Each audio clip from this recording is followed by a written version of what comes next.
अस्सलाम वालेकुम। फेसबुक वालेकुम। के सभी दोस्तों को हम सलाम करते हैं और आज हम एक गेस्ट को साथ लेके आए हैं। और ये गेस्ट का मैं तारुफ देना नहीं चाहूंगा, चूंकि नाम जो आप स्क्रीन पर देख रहे हैं वो देखकर आप खुद जान चुके होंगे। मेरी मुराद कोई और नहीं बल्कि जाने माने टीचर समद सर से है। तो समद सर, आपको हम वेलकम करते हैं आज के इस प्रोग्राम में। आपका बहुत बहुत शुक्रिया। अस्सलाम वालेकुम सर, बहुत बहुत शुक्रिया। आप हमने आपके स्टूडियो में बुलाया। समझ सर, आज हम आपसे बात करेंगे। तो उससे पहले समझ सर से बात करने से पहले थोड़ा सर का हम बता दें। समझ सर की जो आइडेंटिटी है वो एज ए तेलुगु टीचर है। और कई स्टूडेंट हैं आपके, और खास तौर पर ये जो सीजन है जब बोर्ड के एग्जाम्स करीब आते हैं तो एग्जाम से पहले समझ सर को हर कोई याद करता है। मसला ये है कि कहीं ना कहीं हम उर्दू बोलने वाले लोग या जिनकी मादरी जबान उर्दू है, उन्होंने तेलुगु जबान को जितनी इंपॉर्टेंस देना चाहिए था वो नहीं दी। और हमारी कहीं ना कहीं ये सोच है, और जो प्रैक्टिकली एजुकेशनल जो सिस्टम है उसमें तेलुगु को एक ऐसी कंपलसरी स्टेट की लैंग्वेज बना दिया गया है। और है, तेलुगु एक जबान है, इसका एक कल्चर है, इसकी एक तारीख है। और मैं कुछ ज्यादा बताऊं तो शायद वो सही नहीं होगा। एक एक्सपर्ट जब खुद जो तेलुगु जबान का माहिर है, तेलुगु जबान का टीचर है, वो इस सब्जेक्ट पर कुछ बोले तो वो ज्यादा बेहतर होगा। तो मेरा सबसे पहला सवाल समझ सर से। समझ सर, थोड़ा सर का ये तेलुगु लैंग्वेज की थोड़ी सी जो हिस्ट्री बताइए कि ये कितनी पुरानी जबान है। सर, ये जो तेलुगु लैंग्वेजेस है ये द्रविडियन लैंग्वेज है सर। जैसा तेलुगु, जी। तमिल, मराठी, मलयालम, ये जो लैंग्वेज है द्रविडियन लैंग्वेजेस है सर। ये बहुत कदीम जमाने की लैंग्वेज है सर। और इसके अंदर ये बात भी ये आसानी, बहुत आसानी भी है सर इसके अंदर बहुत। क्योंकि हमारे पास हम अगर इंग्लिश में अगर ले लेंगे तो इंग्लिश में 26 लेटर्स रहते हैं। 26 लेटर्स रहते हैं, फिर उसके अंदर क्या है, उसके अंदर एक word का अलग अलग मीनिंग फिर उसके अंदर निकाले जाते हैं। लेकिन जब हमारे पास ये जो तेलुगु की जो बात आती है तो इसके अंदर नियरली, अभी इससे पहले 56 लेटर्स कहा करते थे। लेकिन अभी जो टेक्नोलॉजी बढ़ते गई, या दिन प्रतिदिन में जो चेंजेस आते चले गए, तो उसमें क्या हो गया, अभी 52 उसको सीमित कर दिया गया। तो वहां से जो 52 लीडर्स में अपन, फॉर एग्जाम्पल अगर मेरा नाम समद है, तो मैं समद लिखने के लिए, फॉर एग्जाम्पल अगर उर्दू में अगर लिखूं तो सीन मीम दाल से लिखूं, या शीन मीम दाल से लिखूं, या सुआद मीम दाल से लिखूं, तो ये लिटिल बिट कंफ्यूजन है। लेकिन हाँ, जब हमारी तेलुगु की पे बात आती है तो सा के लिए अलग वर्ड है, मा के लिए अलग वर्ड है, ता के लिए अलग वर्ड है। तो ये इसीलिए हम लिख सकते हैं, इसके अंदर कोई कंफ्यूजन नहीं है। तो ये ऐसा है सर ये। और ये लैंग्वेज, तो मैं तो ये बताता हूँ कि लैंग्वेज की कोई बैरियर, जब आप जर्मनी को जाते हैं तो वहाँ की लैंग्वेज सीखना जरूरी है। और जो अलग अलग जगहों पे अब बाहर के मुमालिक में जाते हैं तो वहाँ अरबिक सीखना जरूरी है। तो जिस माहौल में हम गुजरते रहते हैं तो वहाँ पे वो लैंग्वेज लर्न करना बड़ा मुश्किल का काम नहीं है सर। ये छोटा सा इंट्रोडक्शन था जो तेलुगु के बारे में। तो ये बहुत ही पुरानी लैंग्वेज है, और इसको हमारे निजाम के दौर में भी इसको अच्छा एनकरेज किया करते थे। तो ये था सर। जी, बहुत बहुत शुक्रिया। तेलुगु एक द्राविडियन जबान है, इसकी एक काफी पुरानी तारीख है। ये तो तारीख के हवाले हिस्टोरिकल पॉइंट ऑफ व्यू से आपने बता दिया। अब ये बताइए कि तेलुगु बोलने वाली आबादी कितनी बड़ी है। जैसे हमें जो मालूम है कि तेलुगु तेलंगाना और आंध्र प्रदेश में बोली जाती है, तो ये कितनी बड़ी आबादी है जो तेलुगु बोलती है, उस हवाले से नहीं बताइए। सर, इसकी इसकी बहुत बड़ी हिस्ट्री है सर। इसकी बहुत जी। बड़ी हिस्ट्री है। ये हमारे बल्कि आ, अभी मेरा जल्दी नाम याद नहीं आ रहा, तो वहां पर भी ये अंडमान आइलैंड के जो एरिया में है, वो एरिया में जी। भी जी। तेलुगु, वहां पर भी ये तेलुगु का बात करने वाले बहुत लोग हैं सर। यानी फोर्थ प्लेस में है अपने। तेलुगु बात करने हम्म। वाले जो वर्ल्ड में अगर देखा जाएगा तो ये फोर्थ प्लेस में है सर ये। तो ऑल जी। ओवर द वर्ल्ड में बस एक इवन तकरीबन लोग इसका तेलुगु का बहुत यूज में आने वाला है, तेलुगु लैंग्वेज बहुत बात होने वाली है, चल रही सर इसकी। जी, अभी हम अगर मीडिया के पॉइंट ऑफ व्यू से देखें तो सबसे ज्यादा मलयाली में न्यूज़पेपर छपते हैं, उसके बाद बांग्ला और नंबर 3 पर तेलुगु है। अगर हम जी रीजनल लैंग्वेजेस की बात करें तो इसके बिल्कुल। आप बताइए कि तेलुगु के जो बड़े अखबार हैं वो कितनी तादाद में छपते हैं, मतलब कितने कॉपीज छपते हैं एक दिन में अखबार, ताकि हम समझ सकें तेलुगु कितना बड़ा। सर लाखों की तादाद में है सर, उसके व्यूवर्स, उसके पढ़ने वाले बहुत लाखों की तादाद में है सर, जी, बहुत लाखों तो पब्लिक, उसका सब्सक्रिप्शन बहुत ज्यादा है सर। जी जी, लाखों में एक तेलुगु अखबार जो निकलता है वो लाखों में छपता है और इसके पढ़ने वाले तादाद उससे कहीं ज्यादा होती है। तो बिल्कुल। दोस्तों, आज हम जो समद सर को बात करने के लिए यहाँ पर जहमत दिए हैं, तो उसका एक मकसद ये था कि पहली चीज तो हमने ये जाना कि तेलुगु एक बहुत तारीखी जबान है। इसकी जो हिस्टोरिकली तेलुगु की जो हिस्ट्री है वो काफी रिच है। इसके अलावा तेलुगु को हम देखें तो जर्नलिस्टिक पॉइंट ऑफ व्यू से भी जर्नलिस्टिक पॉइंट ऑफ व्यू से भी तेलुगु बहुत बड़ा उसका सर्कल है, बहुत बड़ा उसका हल्का है। अब हम तीसरा जो सवाल या तीसरी जो बात समद सर से करना चाहेंगे कि समद सर, ये जो तेलुगु के दो स्टेट्स हो गए, पहले एक था आंध्र प्रदेश, अब दो स्टेट्स हो गए, तो यहाँ जी पर सर। जो ऑफिशियल लैंग्वेज जो स्टेट की सरकारी जबान जो है वो तेलुगु है। तो ये बताइए कि तेलुगु ऑफिशियल लैंग्वेज मतलब इसका क्या इंपॉर्टेंस होता है, ये सीखना किस कदर जरूरी है? सर इसका जो ऑफिशियल लैंग्वेज जो तेलुगु है, तो इसका सर हर एक मदर टंग जिनका होता है सर, वो अ, जो मादरी जबान उसके अंदर ज्यादातर लोग अगर हैं तो वहाँ वो स्टेट की मादरी जबान रही, तो इसीलिए वहाँ का पूरा लैंग्वेज भी उनका वो फर्स्ट प्रेफरेंस दिया जा रहा है। तो इसका बहुत मायने रखता सर। क्या मैं बता दूं कि अगर इंग्लिश मीडियम में अगर हम पढ़े हैं, तो इंग्लिश में कुछ पढ़ रहे हैं लिख रहे हैं, तो जितना हम अपनी मादरी जबान में जितना आसानी के साथ समझ सकते हैं, तो शायद जी ही कोई दूसरे लैंग्वेज में समझने के लिए बहुत मुश्किल होती सर। तो जैसा कि मैं, जब मेरे जो क्लासेस भी होते हैं तेलुगु के, जो पढ़ाने के स्पोकन तेलुगु के क्लासेस हो या तेलुगु की जो भी क्लासेस रहते हैं, उस क्लासेस में भी मेरे को ये था, ताकि उसको अगर मैं इंग्लिश में समझाने की कोशिश करूँ तो मेरे लिए बहुत मुश्किल का सामना पेश करना पड़ता सर। सो जी। ये बहुत बड़ा, तो जो मादरी अच्छा, जबान इनकी जो रीजनल लैंग्वेज जो होता है, तो ज्यादा लोग उनकी जो अ, मादरी जबान होती है, वो लैंग्वेज का बहुत बड़ा अहम रोल है सर उसके अंदर। अच्छा, समद सर से अगला सवाल कि समद सर को हम तेलुगु टीचर के हिसाब से जानते हैं, मतलब समद सर का जो इंट्रोडक्शन है वो तेलुगु के टीचर के नाम से ज्यादा मशहूर है। लेकिन हम जानना चाहेंगे कि समद सर की खुद एजुकेशन कहाँ हुई, कहाँ से समद सर का ताल्लुक है, और फिर तेलुगु जबान के हवाले से वो कैसे, मतलब एक टीचर के तौर पे कैसे इंट्रोड्यूस हुए? जी सर। ये आप पहली बार तो पूछे सर, बहुत शुक्रिया इसका। तो मेरी मेरी पैदाश नीलोफर हॉस्पिटल की है सर। मेरी अच्छा, पैदाश नीलोफर। नीलोफर हॉस्पिटल की है। हाँ, और मैं बाजार घाट मल्लेपल्ली विजयनगर कॉलोनी के आसपास के एरिया में बहुत ज्यादा मेरा बचपना पूरा वहां पर गुजरा सर मेरा।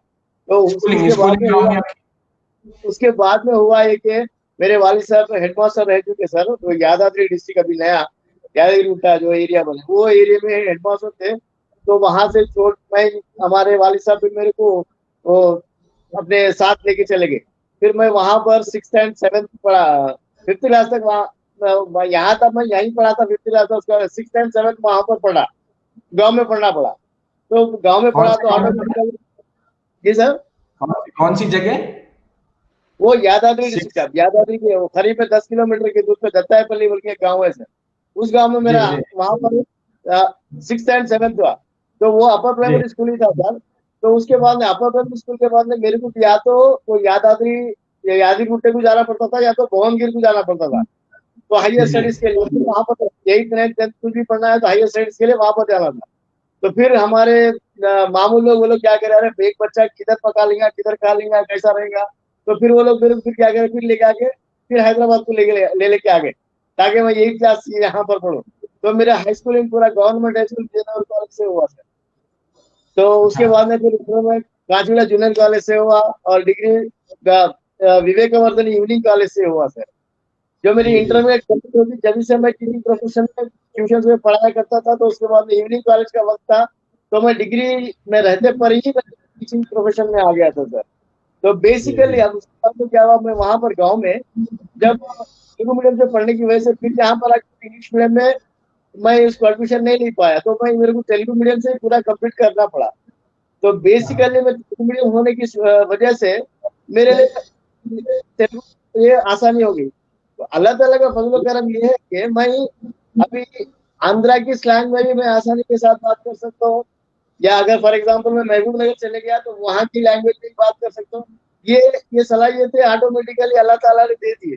तो बेसिकली तेलुगु तेलुगु टीचर होने की वजह से क्या हुआ, तो वो टीचिंग प्रोफेशन में मिल गया। जब मैं फिर ये ओल्ड सिटी के एरिया में आया बाद में, ये तेलुगु की जो परेशानी जो मुश्किल दिखाई दे रही, तो फिर मैं क्या करा, फिर ये तेलुगु को मैं पूरा सब्जेक्ट बना लिया था। ऐसी जी मेरी शुरुआत। जी। अच्छा समझ सर, ये कितना, जैसा आप बताए कि आप जब इंटरमीडिएट में थे या डिग्री में थे उसी वक्त पार्ट टाइम पढ़ाना शुरू कर दिए टीचिंग में, तो जी सर। बताइए कि कितना टाइम आपको बीत गया, मतलब कब से कितना बरसा, मतलब एक्सपीरियंस के हवाले से बात कर रहे हैं हम कि आपने पढ़ाना अगर इंटरमीडिएट या डिग्री में शुरू किया तो कितने बरस पहले की बात है ये? ये 32 ईयर्स हो रहे सर मेरे को, अभी मैं टीचिंग प्रोफेशन में अभी कंटिन्यू कर चल रहा है। 32 ईयर्स तो हो गए ये सर।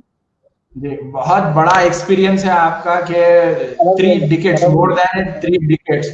अब हम ये आपसे सवाल जो पूछे ना, ये हम हमारे जो व्यूअर्स थे, जो लोग ये देख रहे हैं, उनको समझ में आ जाए कि हम समद सर से बात कर रहे हैं तो समद सर उस फील्ड के एक्सपर्ट हैं, राइट? तो अब हम एक्सपर्ट से असल मौजू पे बात करते हैं। समद सर का ट्विन सिटीज हो या ऑनलाइन हो, जो सबसे ज्यादा डिमांड है वो सेकंड लैंग्वेज तेलुगु के हवाले से है, नंबर एक। नंबर दो, समत्सर का डिमांड सिर्फ हैदराबाद में नहीं है, बल्कि हैदराबाद के बाहर भी डिस्ट्रिक्ट्स में समत्सर को लोग बुलाते हैं सीखने के लिए।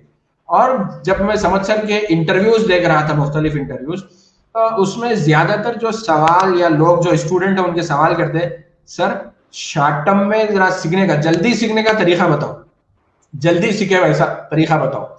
तो मैं समझ सर तो बहुत बड़े एक्सपीरियंस वाले टीचर हैं, तो मैं समझ सर से पूछना चाहूंगा कि सर कोई देखिए, तेलुगु लैंग्वेज सीखना है एक तो एग्जाम पास करने के लिए, नंबर वन।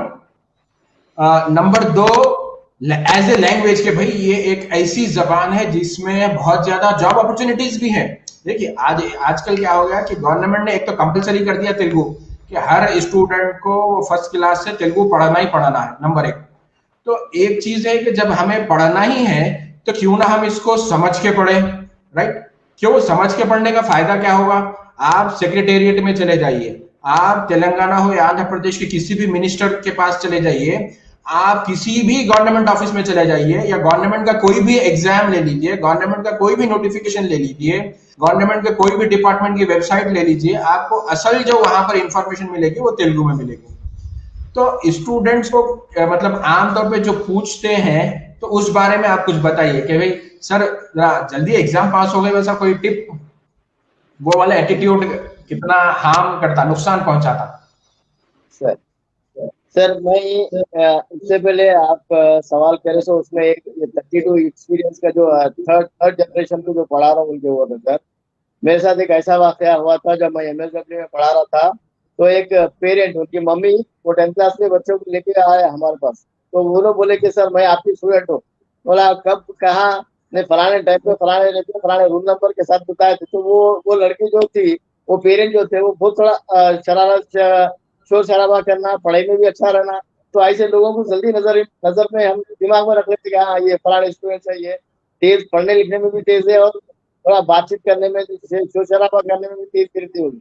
तो फिर बाद में याद रहा, हाँ ये मैं भी उनको एक दो एग्जाम्पल बताया था, सही बात पता लेता उनके बोले थे। तो ये जो चीज है सर, ये एक मैं थर्ड जनरेशन को पढ़ा रहा हूँ अल्हम्दुलिल्लाह। तो और रही दूसरी बात से आपका जो इतना इजी के अंदाज में, तो मैं ऐसे ऐसे ऐसे टेक्निक्स में प्रिपेयर कर लिया सर मेरे। तो बच्चों को, ताकि सबसे पहले सर तेलुगु सब्जेक्ट को लेके बच्चों में एक बहुत बड़ा डर है। पहले शुरू से भी क्या है, वो तेलुगु को एक ऐसी उसको क्या बोलेंगे, मनुष्यत के तौर पे उसको देखा जा रहा था। यार क्या तेलुगु पढ़ते यार, क्या तेलुगु में ऐसा क्या है, और वैसी कोसी जबान है हमको, तो उसको एक नेगेटिव अंदाज में उसको पेश किया जा रहा था। तो अब अल्हम्दुलिल्लाह वो चीज अब नहीं रही सर। अब हर बच्चा सिर्फ 20 मार्क्स जो पास होने वाला बच्चा भी आए 10 on 10, यानी जैसे कि मैथ्स में, साइंस में, इंग्लिश में जो 10 on 10 जीपीए लेके आ रहा है, वैसे अल्हम्दुलिल्लाह जब से समझ सर की जो क्लासेस जो अटेंड कर रहे हैं, तो तकरीबन लोग क्या कर रहे हैं, वो 10 on 10 हासिल करके प्रूव करके बता रहे हैं कि तेलुगु इतना डिफिकल्ट सब्जेक्ट नहीं है, तेलुगु में 20 मार्क्स से पास होना नहीं है, बल्कि हमको तेलुगु में भी 10 on 10 मार्क्स हासिल कर सकते हैं बोल के ये प्रूफ हो जा रहा सर अल्हम्दुलिल्लाह। और रही दूसरी बात सर, इसके अंदर मेरे पास जो ऐसे ऐसे टेक्निक्स हैं जो मैं बच्चों को बताता हूँ। चार, अगर मेरे वीडियोस भी आप देखेंगे तो उसमें भी मैं ये प्रेजेंट करके बताता हूँ, ताकि 4 लाइन की पोएम में 40 मार्क्स कैसे हासिल करना। अब वो बच्चे को ऑटोमेटिकली एक दिलचस्पी बता रहे, सिर्फ 4 लाइन की पोएम याद कर रहे तो 40 मार्क्स बता रहे सर ये, तो इसके अंदर है क्या आखिर, ये इतना इजी क्या चीज है ये। तो इस तरीके से मैं क्या करता हूँ, उसमें डिजाइन कर रहा हूँ, पूरा मवाद को मैं डिजाइन कर रहा हूँ। अभी मैं अल्हम्दुलिल्लाह आने वाले दिनों में मेरी जो स्पोकन तेलुगु के क्लासेस भी चल रहे हैं, जो बातचीत बोलचाल जो क्लास, उस क्लास में भी मैं पहले शुरू में 45 डेज की क्लासेस चला रहा था। अब उसके बाद 45 डेज से 30 डेज की क्लास पे, अब 30 डेज की क्लास में 26 डेज में मैं तेलुगु में बोलचाल सिखा सकता हूँ मैं अल्हम्दुलिल्लाह। तो ऐसा मैं डिजाइन कर रहा हूँ, ताकि मैं ये सोच रहा हूँ कि मैं ये समझ रहा हूँ कि सामने बच्चा सीख रहा नहीं, बल्कि मैं खुद भी सीख रहा हूँ। अगर मैं खुद ही सीखना है तो जल्द से जल्द सीखना हो, तो किस तरीके से मैं टेक्निक्स अप्लाई करें तो वो आसानी के साथ समझ सकते हैं। तो ऐसा मेरा जो कंटेंट जो है, तो कंटेंट ऐसा डिजाइन करता हूँ मैं। तो वो डिजाइन करने की वजह से अगर मैं एक लेटर अगर सिखा दिया, एक फ्रेंड का लेटर सिखा दिया, तो फादर का लेटर लिखना कितना आसान है बता, उसी में टेक्निक बता देता हूँ। तो इस तरीके से करने से क्या हो रहा है, आज हमारे जितने भी 10th क्लास स्टूडेंट्स पढ़ने वाले हैं या जो स्पोकन तेलुगु सीखने वाले जो लोग हैं, वो लोग इतना खुश हो जाते हैं कि आपका अंदाज बहुत अच्छा है सर, आप बहुत इजी समझा रहे हैं, आप कहाँ पर भी हमको डिफिकल्टी महसूस नहीं कर रहे। तो ये सारी चीजें, ये कंटेंट डिजाइन है मेरे पास। तो इसीलिए क्या हो रहा है, बच्चों को वो आसानी के साथ समझ में भी ले रहे हैं, और उसको अब पढ़ने का तरीका भी कुछ बता दो सर, मैं वो लर्निंग टेक्निक्स बोल के बता दूं, तो कितना आसानी के साथ लर्न कर सकते हैं, कितना इजीली लर्न कर सकते हैं। तो ये सारी चीजें वो बच्चों को समझाते क्या हो जा रहा है, उन्होंने कॉन्फिडेंस आ जा रहा, अरे we can do, I can do, हम कर सकते हैं, काम के साथ तो सबके ऊपर दिलचस्पी पैदा हो जा रही है। अभी बच्चे सर आजकल ये बोलते हैं, सर आप तेलुगु में बात करना सिखा दो, पढ़ना तो आता है हमारे को, ऐसा बोलने लगे। तो ये बात वो जब बच्चे बोलते हैं तो बहुत खुशी महसूस होती है। तेलुगु के हवाले से अगर मैं अपने रिश्ते की बात करूं तो तेलुगु मैं मतलब हाई स्कूल तक ही पढ़ा था। मेरे तेलुगु के टीचर थे नरसिम्हलू सर। तो मुझे सिलेबस में मैं एक पोयम पढ़ा था। समझ सर आप बताइए क्या वो अभी भी सिलेबस में है या नहीं है। उसके कुछ रट लिए थे हम बगैर समझे के। और आज जब आपसे बात हो रही तो सोचते कि अगर आप जैसे टीचर से अगर हम तेलुगु पढ़ लेते तो शायद और आज और ज्यादा महारत दिखा सकते थे। तो मैं आपको वो पोएम सुनाता हूँ जिसके दो उसको क्या बोलेंगे, दो वो हैं। देशमने प्रेमिंचुमन्ना మంచి అన్నది పెంచుమన్నా వట్టె మాటలో తలపెట్ట గట్టి పెట్టు, గట్టి మేలు तला పెట్టవు, वटी ये माटल हम गट्टी పెట్టు, गट्टी मेल तला పెట్టు। यस बिल्कुल है सर ये ये अभी भी है। गुरजाड़ा अपराव की ये जो पोएम हाँ, लिखी है सर, जो है वो गुरजाड़ा अपराव है। 7th तो क्लास में हम पढ़े। जी तो तो, अगर तो सर आप जो पढ़े ना सर, वो पढ़े में क्या था, सिर्फ पूरा रटा मार लिए सो है, रटा मार लिए सो है। लेकिन मैं जो मेरा जो तरीका है ना, मैं रटा मारने के खिलाफ हूँ। मैं आज भी बच्चों को बोलता हूँ कि आप रट्टा मत मारिए। अगर रट्टा मारेंगे तो वो क्या हो जाता क्या सर, वो कभी कभार याद नहीं आया तो पूरा वो जो सेंटेंस, लैंग्वेज की खासियत भी ऐसी है सर, छोटा सा स्पेलिंग मिस्टेक लेकर चलेगा तो उसके अंदर गालियां आ जाती है। तो ये चीज रोज तो मैं बच्चों को बताता हूँ कि जहाँ पर भी ये रट्टा मारना नहीं है। रट्टा मारेंगे यानी तो बाप बच्चे क्या करते सर, कुछ पोएम अगर दे दिया मैं तो उसको रोमन इंग्लिश में लिख लेते, रोमन इंग्लिश में लिख लेते, उप्पू कप्पू रंपू बोलते, उप्पू यूपी पीओ उप्पू कप्पू ऐसा बोल के लिख लेते ना, लिख लेके याद करते। जब एग्जाम में आप लिखेंगे तो आप तो रट्टा मार लेते हैं, लेकिन जब लिखने आते तो जब आने के एग्जाम में तो लिखे तो मार्क्स देंगे ना सर, एग्जाम में तो लिखे तो मार्क्स देंगे। तो जब लिखना हो तो आपको बहुत सारे गलतियां आ जाते हैं। तो ये चीज, ये जो यहाँ पर जो बच्चे जो गलतियां करते हैं ना, वो गलतियों को पहले मैं सुधार देता हूँ सर। ये सुधार के उनको बताता हूँ कि रट्टा मारना नहीं है, रट्टा मारने से कोई चीज हासिल नहीं है, उसका तरीका बता दिया हमने बच्चों को, उसका तरीका बता दिया, लर्निंग टेक्निक्स बोल के टेक्निक बता दिया हमें। उस टेक्निक से अगर आप अप्लाई कर लिए, सिर्फ वो तेलुगु सब्जेक्ट पढ़ने के लिए नहीं है सर वो टेक्निक। मैं यहाँ आपके हाँ फेसबुक व्यूवर्स के बाद उनको भी मैं थोड़ा सा बता दूं, तो वो टेक्निक होती है कि सर सब कोई भी चीज अपन लर्न कर लिए, जैसा कि अभी थोड़ी देर बता दिए, देशमुनु प्रेमिंचुमन्ना मंची अన్నది పెంచుమన్నా, ये जो वर्ड को, ये देशमुनु प्रेमिंचुमन्ना, ये वर्ड को क्या करना है पहले एक 4-5 बार, देशमुनु प्रेमिंचुमन्ना देशमुनु प्रेमिंचुमन्ना देशमुनु प्रेमिंचुमन्ना देशमुनु प्रेम, याद हो गया सर। अब आगे बाद एग्जामिनेशन में क्या करना है सर, लिखना है ना सर, लिखे तो मार्क्स देंगे ना, याद करेंगे बोलो तो सुनने वाला सामने वाला। अब लिखने के लिए क्या करना, वही जो चीज है देशमुनु प्रेमिंचुमन्ना देशमुनु, लिखते पढ़ते याद करना है सर। उसको लिखते पढ़ते याद किया तो लिखने से होता है कि सर वो जो बच्चा गलतियां कर रहा है, गलतियां भी सही हो जाती है। कहाँ पर मात्राएं लगाना है, कहाँ पर नहीं मात्राएं लगाना है, ये सारी चीजें उसके अंदर क्लियर। अब उसके बाद में क्या रहे, लिख रहे भी, देशमुनु प्रेमिंचुमन्ना देशमुनु प्रेमिंचुमन्ना देशमुनु प्रेम, लिखते जा रहे पढ़ते जा रहे, एक तो पढ़ना भी हो रहा, दूसरा लिखना भी हो रहा। लिखने तो मिस्टेक्स सही हो जा रहे, पढ़ते रहे तो आपको याद आज भी आ जा रही। तो ये 2 मतलब पढ़ लिए सर, अब पढ़ लिए बंद, तीसरे बार याद हो जाती सारी। ये 4 लाइन की पोएम आप 15 से 20 मिनट में आसानी के साथ याद आ जाती, ये प्रैक्टिकल है। आप भी आप जो भी हमारे जो व्यूवर्स अगर देखने वाले करने वाले उनके बच्चों को अगर बता रहे कर रहे, तो ये टेक्निक आप बता दिए तो बहुत बेहतरीन रहेगा। तो ये 15 से 20 मिनट में आप एक आंसर भी लर्न करना हो तो 15 से 20 मिनट में, एक पोएम भी लर्न करना है तो 15 से 20 मिनट में लर्न हो जाता है।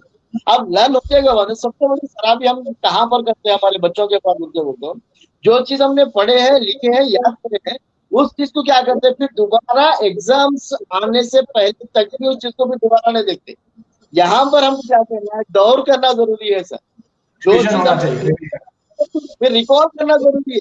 ये रिकॉल नहीं करने की वजह से क्या होता है, बच्चा आगे चल गया होता है, उसको भूलने के चांसेस ज्यादा रहते हैं। तो मैं बच्चों को यही एग्जाम्पल देता हूँ, यहाँ पर कितने लोग हैं जिनको जनगणमन नहीं आता पूछता हूँ, सब बोलते सर हमको आता तो आता, और यहाँ पर कितने लोग हैं जिनको सूर्य फातिहा नहीं आता बोल के पूछता हूँ, तो सब बोलते ये कैसा होता है, ये सूर्य फातिहा में गलती हो सकती है, कितना तेज पढ़ सकते पढ़ सकते, कितना स्लो पढ़ सकते पढ़ सकते, कितना मीडियम पढ़ सकते पढ़ सकते। तो जब ये इस चीज होती है क्या हो रहा है, इसके बाद रिकॉल होते आ रहा।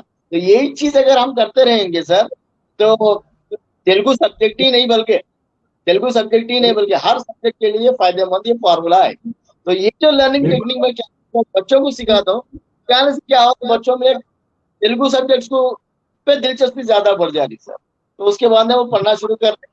जी सर बिल्कुल सही बोले आप। हम जब यूनिवर्सिटी में बच्चों को पढ़ाते हैं तो वहां पर उनसे यही रिक्वेस्ट करते कि अगर हम किसी डॉक्टर के पास जाएं और डॉक्टर ने हमारी सारी बीमारी सुन के उसके बुक शेल्फ में जो पीछे मोटी मोटी किताबें रहती वो किताबें निकाल के पूछने लगे आपने क्या बताया आपकी बीमारी, वो किताब में से ढूंढ के अगर दवा लिखे तो उसके पास नहीं जाते हैं। क्यों? डॉक्टर से मुराद हमारी कैफियत सुनना, उन्हें फौरी बगैर वो बुक रिफर करेंगे लिखना उन्हें। बिल्कुल रट्टा मारा हुआ डॉक्टर रहा तो उसको फिर वो देखना पड़ता है, अरे कौन सी बीमारी को कौन सी दवा देना है। तो ये मसला सबका है। और खास तौर पर जो समझ सर बड़ी काम की बात बताए कि रटना सही नहीं है। आपको क्या करना है, अगर रट भी लिए एग्जाम में अगर पोयम लिखना है तो लिखेंगे कैसा, स्क्रिप्ट कहां से आएगी? तो आपको के लिखने की प्रैक्टिस करना है, साथ में और रिकॉल भी करना है। एग्जाम से पहले उसको रिवीजन करना, रिकॉल करना, देन ओनली आप ये तवक्को कर सकते हैं एग्जाम में आप अच्छे मार्क्स से पास हो सकेंगे। समझ सर से अगला सवाल कि आपके जो क्लासेस या कोर्सेस यूट्यूब पर हैं या आप फेसबुक पर भी अपने यूट्यूब के लिंक शेयर करते हैं, तो खास तौर पर कौन सी क्लास के लिए फोकस है आपके जो क्लासेस होते हैं या तेलुगु? सर अभी शुरू किया सर, मैं थोड़े दिन पहले शुरू कर दिया। तो अभी मैं जितने भी जो भी वीडियोस अपलोड हो रहे हैं वो जो तकरीबन पूरे ग्रामर पार्ट से रिलेटेड है सर। वो तेलुगु के ग्रामर पार्ट से, वो grammar 8th 9th 10th class के ग्रामर के लिए बहुत फायदेमंद है। उसके अंदर 10th क्लास के सिलेबस से भी डिजाइन करे हुए लेसन्स को ये है, तो वो ज्यादा 10th क्लास के लिए जितना बाकी जो ग्रामर पार्ट जो है वो पूरे 8th 9th और 10th क्लास के ग्रामर के लिए यूजफुल है सर। 7th भी ले सकते हैं आप, 7th 8th 9th 4 क्लासेस के ग्रामर पार्ट के लिए यूजफुल है सर वो वीडियोस को। समझ सर से अगला सवाल कि समझ सर, ये तेलुगु बोलचाल अगर हम सीख स्पोकन तेलुगु अगर सीखना चाहे, वो लोग जिन्होंने शायद रट्टा मार के पास कर लिया एग्जाम, लेकिन अब उनको समझ में आया, बाजार में जा रहे हैं, कारोबार करना है, तेलुगु में बोलना है, गवर्नमेंट ऑफिस को जाना है, तेलुगु में बोलना है, मतलब लेटेस्ट न्यूज पढ़ना है, अच्छे मतलब इंफॉर्मेटिव न्यूज पढ़ना है तो तेलुगु में। जैसे तेलुगु न्यूज़पेपर्स में जो कैरियर गाइडेंस के कॉलम आते हैं, तो उसके जो पढ़ने वाले लोग बोलते हैं एक्सपर्ट लिखते हैं तेलुगु में, तो कैरियर गाइडेंस है। लेकिन उर्दू में जो उर्दू मीडियम का बच्चा है, वो तेलुगु में पब्लिश होने वाले जो एक्सपर्ट्स के जैसे आरटीआई पर भी जो है सो तेलुगु में बहुत सारे कॉलम्स आते थे कि आम आदमी आरटीआई को कैसा यूज करे, या फिर कॉम्पिटिटिव एग्जाम्स के लिए तेलुगु के जो छोटे टैबलेट आते हैं उसमें एडिशन में एक्सपर्ट के बड़े बड़े आर्टिकल रहते हैं, how to face interview, how to appear for different competitive exams. तो उसमें क्या हो रहा कि मसला ये हो रहा कि जो लोग उर्दू या नॉन तेलुगु हैं, इंग्लिश मीडियम से पढ़े हैं या उर्दू मीडियम से पढ़े हैं, वो तेलुगु के लिटरेचर से या जो कुछ कंटेंट है, इंफॉर्मेटिव कंटेंट, उससे हम यूटिलाइज नहीं कर सक रहे। तो ये बताइए कि वो लोग जो किसी तरीके से एसएससी तो पास कर ली, और एसएससी की बात पे आ रहा कि पिछले वर्ष तो बहुत सारे बच्चे खुशकिस्मत है, बगैर एग्जाम दिए गए। तेलुगु का एग्जाम हुआ था सर, समझ सर? हाँ हुआ था सर, तो तेलुगु एग्जाम के वक्त में कोरोना स्टार्ट हुआ था सर। तो तेलुगु का एग्जाम हुआ, उसके बाद कोरोना का खैर आ गया या कोरोना की वबा आ गई। तो हर बार इस तरीके से किस्मत नहीं रहती कि आपको बगैर एग्जाम लिखे के ए ग्रेड मिल जाए या इंटरनल मार्क्स पर मिल जाए। वो बिल्कुल नाकानी हालात थे जिसकी वजह से वैसा हुआ। तो मेहनत करके आप अगर तैयार करेंगे तो आप एग्जाम लिखने के लिए कभी भी तैयार होते। तो मेरा जो सवाल था समझ सर से कि स्पोकन तेलुगु अगर कोई सीखना चाह रहा है तो उसके लिए आपका क्या मशवरा है, कैसे वो सीख सकता है? क्या आप कहीं पर क्लास लेते हैं जिसको वो ज्वाइन कर सकता है, या कैसे कर सकता है? तो अभी तो मेरे ऑनलाइन क्लासेस चल रहे सर, अभी ऑनलाइन क्लासेस चल रहे हैं, और कोई भी अगर लर्न करना चाह रहे तो वो मेरे को कांटेक्ट करके कब से क्लासेस है वो क्लासेस के जरिए सीख सकते हैं सर। ऑनलाइन से अभी क्लासेस चल रहे हैं। अभी कहीं तो पैंडेमिक का सिचुएशन है, तो कहीं भी हम वर्चुअल क्लासेस तो डायरेक्ट कहीं भी लाइव क्लासेस में लेना तो मुनासिब नहीं है, कोई आने के लिए भी दिलचस्पी नहीं रहता। तो अभी ऑनलाइन क्लासेस चल रहे सर। ऑनलाइन क्लासेस में तकरीबन लोग फायदा उठा रहे सर। अभी मैं आपके फेसबुक के जरिए मैं अगर बता दूं तो मैं हमारे मानू के प्रोफेसर साहब है, नकवी साहब, नदवी नदवी साहब, तो वो नदवी साहब बिहार में हैं, और तो माशाल्लाह हमारे जमात इस्लामी हिंद के वो लोग के जरिए निगरानी में एक एचआरडी डिपार्टमेंट्स के जरिए तेलुगु का क्लास लगाते हैं। उसमें अल्हम्दुलिल्लाह से तो वो बताते हैं तो बहुत खुशी होती सर। मैं बिहार से हूँ, और अल्हम्दुलिल्लाह बहुत अच्छा बेहतरीन अंदाज में वो आप तेलुगु में बात कर रहे हैं आज। तो ये बहुत बड़े मेरे लिए एक एग्जाम्पल भी है और के लिए रोल मॉडल भी है। तो ये जस्ट 1 मंथ या 45 डेज के अंदर अंदर ये आसानी के साथ सीखते सर ये। और अभी जैसा आप बताएं सर, वो उसका एक जीता जागता एग्जाम्पल भी है। तो ये मैं जब हमारे घर में भी मैं डीएससी की तैयारी के लिए कर रहा था, तो उर्दू मीडियम में कोई मवाद मिलता नहीं था, तो मैं विजेता कंपटीशन, उद्योग सोपानम जैसे ये मैगजीन्स मिलते थे ये कैरियर के लिए, तो वो मैगजीन्स लेके आके मैं क्या कर रहा था, फिर मैं हमारे घर में मैं इसका ऐसा ये मतलब ये हो रहा है ये हो रहा, तो वो अपने नोट्स डिजाइन करते थे। तो आपकी बात से 100% सहमत हूँ कि जो भी जो नॉन मुस्लिम हो या तेलुगु नॉन तेलुगु जो लोग हैं, जो वो लोग के लिए तेलुगु अगर सीखे तो ये तेलुगु का कंटेंट अगर आप तेलुगु मीडियम के लोग ज्यादा रहने की वजह से तेलुगु में मवाद ज्यादा मिलता, तो ये बहुत फायदेमंद है। आप एक बड़े पॉइंट की बात बोले, आपने एक मिसाल दी। मैं हमारे जो देखने वाले हैं उनको बताना चाहूंगा कि जो लोग दूसरे स्टेट से आए हैं हैदराबाद में, वो समझ गए कि हम अगर तेलंगाना में रह रहे हैं तो हमें तेलुगु से वाकिफ होना जरूरी है, चाहे फिर किसी सरकारी दफ्तर में जाने का मौका हो या फिर देखिए आमतौर पर जो हमारे कामकाज का असल वास्ता पड़ता है वो सरकारी दफातर से पड़ता है। तो उसमें हम जब तेलुगु जानेंगे तो फिर वो वाकिफियत हमारे लिए कारामद हो सकती है। और कोई जबान, देखिए जब हम मुसलमान है तो हमारा क्या ईमान है, हर जबान अल्लाह की है, हर जबान अल्लाह की है। तो यकीनन मादरी जबान, मेरी मादरी जबान उर्दू है, मेरे को फख्र है। तो उसमें, लेकिन इसका मतलब ये नहीं है कि मेरी मादरी जबान उर्दू है तो दूसरी जबान कोई खराब जबान है, नहीं। क्यों कि हमारे मौलवी साहब, हमारे उस्ताद हमें ये बताए कि भाई तमाम जबानें जो है वो अल्लाह की है। तो अल्लाह के। तेलुगु जबान भी जब अल्लाह की ही जबान है और मुसलमानों का ये ईमान है, तो फिर हमें उस पे एक चीज है कि भाई सरकार की एक पॉलिसी है तो उसके तहत हमें पढ़ना जरूरी है। अब जो नई एजुकेशन पॉलिसी आई है, नई एजुकेशन पॉलिसी में भी जो इम्पोर्टेंट बात कही गई है कि बच्चों मादरी को जबान। उनकी मातृ जबान में तालीम दी जानी चाहिए। 5th क्लास तक और पढ़ाता था। जी, और समझ सर, आप तो चूंकि एक स्कॉलर हैं, आप तो जानते ही हैं कि उर्दू मुसलमानों की जबान नहीं है। उर्दू जो जबान है ये हिंदुस्तानी जबान है। और अगर मैं आपको मिसाल दूं तो उर्दू का जो पहला न्यूज़पेपर निकला था, उस न्यूज़पेपर को 3 लोगों ने मिलकर निकाला था, तो वो तीनों भी मुसलमान नहीं थे। उर्दू का जो पहला अखबार 1822 ईस्वी में कोलकाता से निकला, तो वो अखबार निकालने वाले, ना अखबार के प्रिंटर मुसलमान था, ना पब्लिशर मुसलमान था, ना वो तीसरे साहब उसमें मुसलमान थे। तो ये जबान का मजहब से कोई ताल्लुक नहीं होता। और आप जानते हैं कि उस्मानिया यूनिवर्सिटी में जब उर्दू में तालीम दी जाती थी तो हमारे एक चीफ मिनिस्टर गुजरे, डॉक्टर चन्ना रेड्डी, और हमारे एक होम मिनिस्टर गुजरे एसबी चावाम, हमारे एक प्राइम मिनिस्टर गुजरे पीवी नरसिम्हा राव, और कितने स्कॉलर्स थे। उस वक्त की सरकारी जबान उर्दू थी तो ये लोग उर्दू में पढ़े। भाई डॉक्टर चन्ना रेड्डी एमबीबीएस डॉक्टर थे, तो उन्होंने एमबीबीएस की जो एजुकेशन थी वो उस वक्त की निजाम सरकार की जो सरकारी जबान थी उर्दू, उर्दू में तालीम होती थी तो उर्दू में उन्होंने तालीम हासिल की। और सच्चर कमेटी रिपोर्ट आई, उसमें ये कहा गया कि मुसलमान तालीमी तौर पर पसमानदा हैं। तो शायद मुसलमानों ने जो बदलते हुए चैलेंजेस आ गए हैं नए जमाने के 1950s में उस्मानिया यूनिवर्सिटी से उर्दू मीडियम खत्म कर दिया गया, वहां पर इंग्लिश आ गई। और इसके अलावा जो इलाकाई जबानें थी उनको सरकारी सरपरस्ती मिली, उनको फरोग मिला।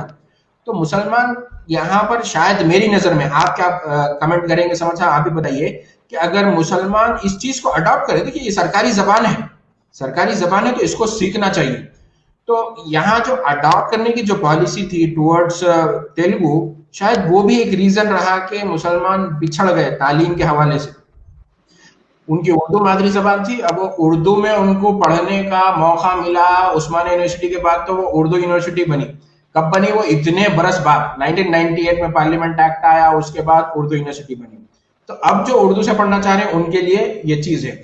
हम जर्नलिज्म पढ़ाते हैं तो हम बच्चों को यही बोलते हैं कि आप अगर सिर्फ उर्दू जानते हैं और इंग्लिश जानते हैं तो आप तेलंगाना में जर्नलिज्म नहीं कर सकते। क्यों? कि जर्नलिज्म में हम रिपोर्टिंग का काम करते हैं, मिनिस्टर्स, चीफ मिनिस्टर्स, मुख्तलिफ डिपार्टमेंट को विजिट करना होता। अब हम जाके मिनिस्टर को बोलेंगे या चीफ मिनिस्टर को इंग्लिश में बात करो तो भाई बात करने वो तैयार हो जाए। अगर वो लिसानी तासुब का इजहार करे, भाई इंग्लिश तो फॉरेन लैंग्वेज है ना, हमारी जो जबान है वो तेलुगु है, उसमें बात करो तो जो जर्नलिस्ट जितनी ज्यादा जबानें जानता है मार्केट में उसके लिए ज्यादा मौके हैं। ठीक है ना समझ? तो उस पस मंजर में समझ सर जो बताए कि 45 डेज में भी, जैसे जमात इस्लामी की तरफ से अभी प्रोग्राम चल रहा है तेलुगु सिखाने का, उसमें बहुत सारे लोग आ रहे हैं, तो उसके जरिए से भी समझ सर से इस्तेफादा उठा सकते हैं। और फिर इसके अलावा जो स्कूल के बच्चे हैं जिन्हें खास तौर पर सेकंड लैंग्वेज तेलुगु के हवाले से बहुत ज्यादा मतलब एक माहौल बन गया है कि वहां पर रटने की आदत दिलाई जाती है, तो वो भी नुकसानदेह है। तो उस हवाले से भी समझ सर ने मशवरा दिया। अब मेरा जो आखिरी सवाल है समझ सर से, मैं समझ सर से ये पूछना चाहूंगा कि अब जो बच्चे, समझिए कि अब ऑनलाइन क्लासेस हुए, एसएससी का एग्जाम हो सकता है मार्च में हो, पिछले बरस तो मार्च में हुआ, इसी बरस समझिए, एकेडमिक ईयर बोला तो पिछला साल था, लेकिन अगर कैलेंडर ईयर देखें तो हम इसी साल मार्च में एग्जाम्स हुए थे। तो उनके लिए क्या सजेस्ट करेंगे आप? क्या उनके लिए कोई आपके पास बैच चल रहा है जिसमें वो ज्वाइन कर सकते हैं, या फिर अपने तौर पर वो प्रिपेयर होना चाह रहे हैं? पूरे क्लासेस ऑनलाइन हुए, तो ऑनलाइन क्लासेस में बड़ा जो मुझे डर लग रहा है, आप भी बताइए। बच्चे 6 महीने से कुछ लिख रहे ही नहीं, क्लास में बैठे तो लिखने की प्रैक्टिस करते थे, ऑनलाइन क्लास में एग्जाम भी ऑनलाइन हो रहा, वो मल्टी आंसर लिखना है तो मल्टी चॉइस उसमें होगा, तो लिखने की आदत वो लोग छोड़ दिए, तो उनके लिए क्या मशवरा है आपका? सर सबसे पहले सर मैं एक बात बता दूं, ये अभी इतना ये लंबी जो गुफ्तगू है, इस सबसे पहले सर अपन अगर मैं अक्सर मेरे साथ होते हैं सर, कभी कभी पुलिस वाले पकड़ लेते हैं। वो कब होता है, जब मेरी क्लास रहती, मैं तेज आते तो लोग अब कॉल से आते थे, सर 2 बजे का टाइम आपके आपने क्लास का टाइम दिया था, अभी हम यहाँ पर ठहरे हुए हैं, एड्रेस नहीं मिल रहा, ये ऐसे ऐसी कॉल्स आते रहते। तो उस वक्त में क्या है, अक्सर मेरे कोई ना कोई पुलिस वाले पकड़ लेते। तब उस टाइम में मैं बोलता, अरे सर मैं టీచర్ నేను ఒక టీచర్ అండి, క్లాస్ ఉంది, వాళ్ళు చాలా మంది ఫోన్ చేస్తా ఉన్నారు, నేను పక్కన నిలబెట్టి మాట్లాడలేను बोल के ऐसा मैं बोलते रहा। ठीक है, उसके बाद लगता लगा तो बात करने देर में 4-5 कॉल्स आते रहते, तो वो समझता कह रहे सही में कुछ अच्छा काम नहीं कर रहा है, ठीक है बोल के छोड़ता। तो ये थोड़ा सा एक मीठी सी बात है, जो लैंग्वेज अगर मैं उर्दू में बोलते जाऊँ, वो सामने वाले को तेलुगु नहीं आएगी, उसको उर्दू नहीं आएगी, वो जो तेलुगु में बोलते रहेगा, मेरे भी समझ में नहीं आएगा, तो फिर उसके बाद में चल बाद निकले गाड़ी बोल के बोलेगी। तो ऐसी छोटी छोटी चीजें, अभी अभी आप बताए यार, वो जर्नलिज्म में हो या चाहे कोई भी कैरियर के उसके ऊपर हो, किससे भी होगा सर, अपन अगर हमारी जबान को अगर हम सीखने में उसको ज्यादा वक्त भी नहीं लग रहा। अभी मैं बता रहा हूँ कि गारंटी के साथ एक महीने के अंदर मैं तेलुगु बातचीत करा देता हूँ, 3 दिन के अंदर अंदर मैं तेलुगु पढ़ना लिखना सिखा देता हूँ, ये मैं चैलेंज के साथ बताते रहा हूँ आप लोगों को। तो अब इतना जी। आसान है तो हम इनका वक्त नहीं निकाल सकते। अरे अगर सीरियसली अगर बैठेंगे तो 24 घंटे के अंदर अंदर मैं तेलुगु सिखा देता हूँ, ये भी चैलेंज के साथ बता दे रहा हूँ मैं। तो भाई इतना कहने बाद में हम 24 घंटे नहीं निकाल सकते, रोज के 1 घंटे के हिसाब से 24 दिन में 24 घंटे हो जाते हैं, या रोज हम सीरियसली बैठ 24 घंटे मतलब 24 घंटे में तेलुगु सिखा देते हैं। ये तरीका अपने पास है, कंटेंट अपने पास है, तो हम लिखने में कुछ सीखने में क्या तकलीफ है, तो हमारे बच्चों के लिए। और रही दूसरी बात यहाँ पर कि अभी मैं रिसेंटली एक मैं न्यूज देखा था कि वो आने वाले दिनों में फिर सेकंड वेव शुरू होने वाला है कोरोना का, एग्जाम्स हो सकते हैं या नहीं हो सकते, ऐसा भी कुछ वो लोग सस्पेंस रखे हैं। तो एजुकेशन डिपार्टमेंट के तरफ से ये बताया जा रहा है कि अभी आने वाला जो एग्जाम लिया जाएगा वो मल्टीपल चॉइस क्वेश्चंस के टाइप में होगा बोलिए। तो उसके लिए भी मैं सिलेबस भी 50% का सिलेबस बता दिए गए, ओनली तेलुगु 4 लेसन है मुझे बता दिए। वो एससीईआरटी एनसीईआरटी वाले वो लोग कुछ भेजे हैं, पीडीएफ भेजे हैं, तो उसके अंदर देखा तो 4 लेसन ही है। तो इस चीज से अभी कोई इसके अंदर कोई क्लैरिटी तो आई नहीं अभी एजुकेशन डिपार्टमेंट के तरफ से। तो लेकिन अभी एमसीक्यू टाइप में क्वेश्चन अगर आ गए तो फिर उन लोगों के लिए बहुत फायदेमंद रहा। अगर नहीं फिर डायरेक्ट क्वेश्चन के तहत लिखना है बोलते बोलते तो बच्चों के लिए फिर है ना, अभी हमको वेट करना है सर के अभी एजुकेशन डिपार्टमेंट के तरफ से कुछ क्लैरिटी अगर मिल गई तो हम उसके ऊपर फिर मवाद भी कंटेंट भी तैयार करेंगे। अब जो ऑनलाइन क्लासेस बात बच्चे ऑनलाइन क्लासेस ले रहे हैं और बात बच्चे ऑनलाइन क्लास नहीं लेने के मौकूफ में भी है, उन लोगों को मालूम भी नहीं है कि जूम क्या है, कोई बात गवर्नमेंट स्कूल के बच्चों के पास तो कोई वो भी नहीं है, सही क्या पैड्स नहीं है या नहीं तो मोबाइल फोन स्मार्टफोन्स नहीं है, बात ऐसे भी चल रहे हैं कि तो मैं क्या कर रहा हूँ, ये 10th क्लास के बच्चों के लिए पूरों के लिए मटेरियल मवाद बना के वो यूट्यूब पे अपलोड करते जा रहा हूँ सर। तो वो काम तो मैं आपका कांटेक्ट नंबर भी स्क्रीन पर शेयर किया हूँ, 939111633305। ये समद सर का कांटेक्ट नंबर है। हम समद सर का जो है शुक्रिया अदा करते हैं कि समद सर आज हमारे साथ इस ऑनलाइन इंटरेक्शन के लिए जो है सो एग्री करें। समद सर आपका और कोई लास्ट मशवरा जो आप ऐड करना चाहेंगे? सर फिर एक बार आप कुछ और मशवरा देना चाहेंगे? एक तो मतलब स्टूडेंट के लिए आप बोले कि भाई जैसे ही गवर्नमेंट डिसाइड करेगी उसके बाद ही वो फाइनल होगा कि किस तरीके का जो है एग्जामिनेशन का पैटर्न है, और इसके अलावा स्पोकन तेलुगु के हवाले से भी आपने बताया, और कोई मशवरा आप देना चाहेंगे?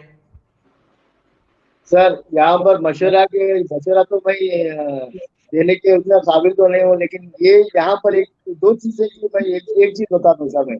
मैं हमेशा जी। ये बताता हूँ कि अगर आपको तेलुगु सीखना हो या 10th क्लास की पढ़ाई पढ़ना हो या दूसरे क्लासेस की पढ़ाई पढ़ना हो, तो उसके अंदर एक तो दिलचस्पी होनी चाहिए या नहीं तो मजबूरी तो भी होनी चाहिए सर। ये दो चीजें अगर अगर है तो ये आपके लिए कोई चीज की मुश्किल की नहीं। अगर मजबूरी है तो मैं सर भाई हमारे पटेल मार्केट में गुजरात से आए सो कुछ लोग ऐसा बिजनेस करने के लिए आए हैं, और वहां पर पूरे हमारे आंध्रा के तेलंगाना के पूरे गांव से आके वो लोग होलसेल में कपड़ा खरीद कर ले जाते हैं सर।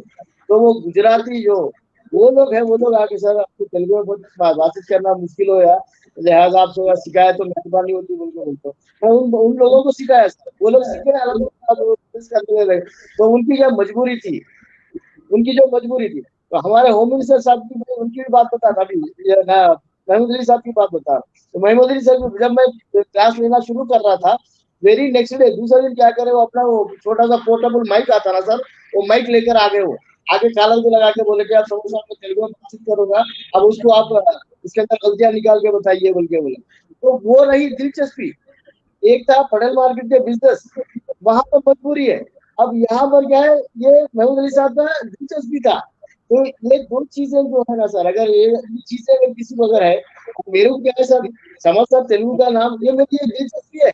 मैं और वीडियोस बनाते जाऊं और तेलुगु सिखाने का और नई नई टेक्निक्स अप्लाई करते जाऊं, ताकि लोगों को जितना जल्दी हो जाए। सब लोग क्या रेडीमेड फूड के आदि हो गए, तो फास्ट फूड की आदत हो गई, तो उनकी जल्द से जल्द अगर तो उससे सामने वाले का फायदा हो गया तो मेरे लिए फायदा होता है। तो ये या तो एक जुनून जज्बा होना चाहिए, दिलचस्पी होना चाहिए, मजबूरी होना चाहिए। अगर ये चीजें अगर किसी के पास अगर आ गए तो then there is no looking back sir. ये एक छोटा सा मैसेज था मैं आपके जरिए से मैं ताकि आवाम तक समझ पहुंचा सर, सके। समझ सर, हम चाहेंगे कि ये प्रोग्राम हमारा खत्म हो, लेकिन उसमें अब आप यहाँ से जो सो 2 सेंटेंस तेलुगु में बोलेंगे। तेलुगु में आपको 2 सेंटेंस आप बोलिए, और उसी के साथ हम आपका, मैं तो चूंकि उर्दू में बात कर रहा हूँ आपसे, तो उर्दू में आपका शुक्रिया अदा करता हूँ कि आप अपना जो शेड्यूल था वो बिजी शेड्यूल में से आप टाइम निकाले। आपका फोन नंबर भी हम हमारे जो व्यूअर्स हैं उनके साथ शेयर कर चुके हैं। अब आपकी बारी है, आपको तेलुगु में इस हमारे प्रोग्राम को समाप्त करना है। Over to you. సార్ ఈ తెలుగులో మీరు మాట్లాడండి, తెలుగులో నేర్చుకోండి. తెలుగు మన రాష్ట్ర భాష. ఈ తెలుగు నేర్చుకోవడం వల్ల మనకు అనేక రకాల ఉపయోగాలు ఉన్నాయి. మరి మీరు మీరు ఊహించను కూడా ఊహించరు. ఇక్కడ ఎంతో మంది విద్యార్థులు ఉన్నారు. ఇప్పుడు నేను నేర్పించిన వారిలో చాలా మంది డాక్టర్లు ఉన్నారు, ఇంజనీర్లు ఉన్నారు, న్యాయవాదులు ఉన్నారు, మరియు వీళ్ళు విలేకరులు ఉన్నారు, జర్నలిస్టులు ఉన్నారు. వీళ్ళందరూ చాలా మంది చాలా మటుకు నాతో తెలుగు నేర్చుకున్నారు. నేర్చుకొని ఈ రోజు వాళ్ళందరూ ఎక్కడో నాగార్జున సాగర్ లో ఇంజనీర్ గా పనిచేస్తున్నటువంటి వ్యక్తి కూడా నాకు ఫోన్ చేస్తారు, సార్ మీరు ఆ రోజు నేర్పించినటువంటి తెలుగు వల్ల నేను ఈ రోజు ఇంత మందితో చాలా చక్కగా మాట్లాడుతున్నా. అది కూడా అది ఎప్పుడు ఈ ఈ 10-15 సంవత్సరాల క్రితం సియాసత్ ఆఫీస్ లో నేర్పించాను ఆ క్లాసు. సో అక్కడి నుంచి స్టార్ట్ అయింది నా ఈ స్పోకెన్ తెలుగు నేర్పించే విధానం. సో అక్కడి నుంచి స్టార్ట్ అయింది కాబట్టి మీరు కూడా ప్రతి ఒక్కరు ఈ తెలుగును ఒక భాషగా నేర్చుకోండి. లాంగ్వేజ్ కే తేజ్ సీఖియే, ఇన్షాల్లా మీరందరూ కూడా తెలుగులో చక్కగా మాట్లాడతారు. దానికి నేను 100% మీ అందరికి ఉపయోగపడతాను అని చెప్పి సెలవు తీసుకుంటాను. अस्सलाम वालेकुम। अस्सलाम वालेकुम। शुक्रिया बाबा।